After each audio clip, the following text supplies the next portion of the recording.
অন্তর্বর্তীকালীন সরকারের কাছে আমাদের কিছু প্রত্যাশা আছে। তার মধ্যে প্রথমেই হচ্ছে আমাদের দেশে যে পূর্বে আয়নাঘর, টর্চার সেল কিংবা হাওয়া ভবন নামক যে শব্দের সাথে আমরা পরিচিত, এটি পুনরায় আবার কখনো স্থাপন না হয় কিংবা এমন কোনো সেল তৈরি না হয় সেখানে মানুষকে অবিচারে নির্বিচারে অত্যাচার, বিভিন্ন টাইপের হ্যারাসমেন্ট করা হয়।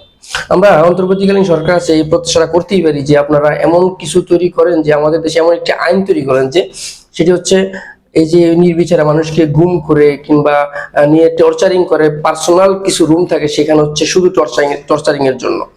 এই টাইপের কোনো ভবনে কোনো প্রকার রুম কিংবা স্থাপনা না থাকুক যেখানে নির্বিচারে মানুষকে অত্যাচার করা হয়। এটি প্রথমে বন্ধ করতে হবে। আমাদের দেশের মানুষের ভয়ভীতি কাজ করে। মানুষ বাক স্বাধীনতা এখন পেয়েছে, স্বাধীনতার আগে যে মানুষের অবস্থা ছিল, মানুষ ভয় পেত যে আমি যদি কিছু বলি কিংবা আমি যদি কিছু কাজ করি আমাকে গুম করে নিয়ে সেখানে টর্চারিং করা হবে। অন্তর্বর্তীকালীন সরকার আছে আমাদের প্রথমের ধাপ হচ্ছে এটি।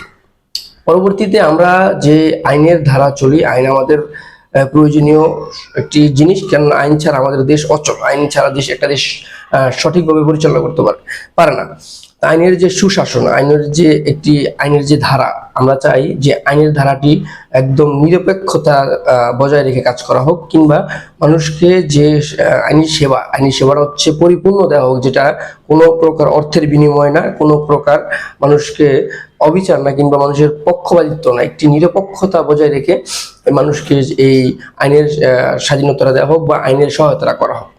এবং আমাদের অন্তর্বর্তীকালীন সরকারের কাছে যে আশা কিংবা দাবি আমরা রাখতে পারি সেটি হচ্ছে আমাদের দেশে যে সরকারি দপ্তরগুলোতে চাকরি যারা করেন তাদের যে পদোন্নতি কিংবা প্রমোশন যেটাকে বলে, এই প্রমোশন গুলো যদি অর্থের বিনিময়ে, আমরা ইতিপূর্বে দেখে আসছি বিভিন্ন গণমাধ্যমে বা আমরা নিজেরাও যেহেতু গণমাধ্যমে কাজ করি সেখানে বিভিন্ন তদন্তের সাপেক্ষে আমরা অনেক কিছু জেনেছি বা শুনেছি। আমরা পূর্বে যে সরকারের যে কাজগুলো দেখতাম, যে আমরা যে সরকারি দপ্তরগুলো যেখানে পদোন্নতি কিংবা প্রমোশন যেটাকে বলে সেটি পাওয়ার জন্য অর্থের বিনিময়ে পেত বা অর্থের প্রয়োজনীয়তা ছিল।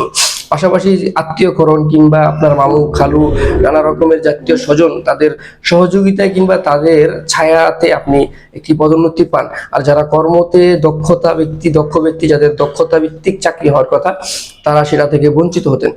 এই যে ধারা, এই যে নিয়ম, এটি পরিবর্তন করে অন্তর্বর্তীকালীন সরকারের কাছে আমাদের একটি আশা কিংবা দাবি বলি, যেটা এই যে সরকারি চাকরি কিংবা বেসরকারি প্রতিষ্ঠানেও যে দায়িত্ব থেকে চাকরি করে যে মানুষ যে চাকরিটা পদোন্নতি পাবেন সেটি বজায় রাখা হোক। পাশাপাশি যারা যে অর্থের বিনিময়ে পদোন্নতি দেন কিংবা মানুষকে যারা কর্মজীবী মানুষ তাদেরকে নিচে রেখে যারা কর্মতে অতটা দক্ষ না তাদেরকে উপরের দিকে নিয়ে তাদের অর্থের বিনিময়ে তারা যে কাজগুলো করে সেগুলো বন্ধ করা হোক। আমরা অন্তর্বর্তীকালীন সরকারের কাছে আরো কিছু প্রত্যাশা আশা করি, বা সেগুলো হচ্ছে ধাপে ধাপে। কিন্তু প্রথমে এই 2-3টি প্রত্যাশা আমরা করতেই পারি, যেমন এই যে আয়নাঘর নামক যে টর্চার সেল কিংবা এগুলা বন্ধ করা হোক, বা এগুলোর প্রতি একটি আইন তৈরি করা হোক যেটিতে কখনো আর পসিবল না যেমন টাইপের কিছু হোক, এটা আইনের একটি আইন তৈরি করা হোক।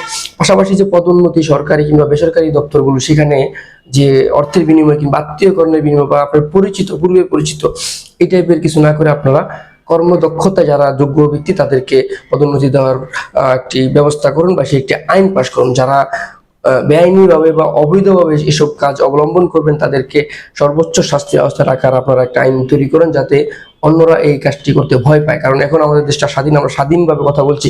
আমি নিজেও এখন স্বাধীনভাবে কথা বলার একটি জায়গা তৈরি হয়েছে, আমি যেটা আগে পারতাম না।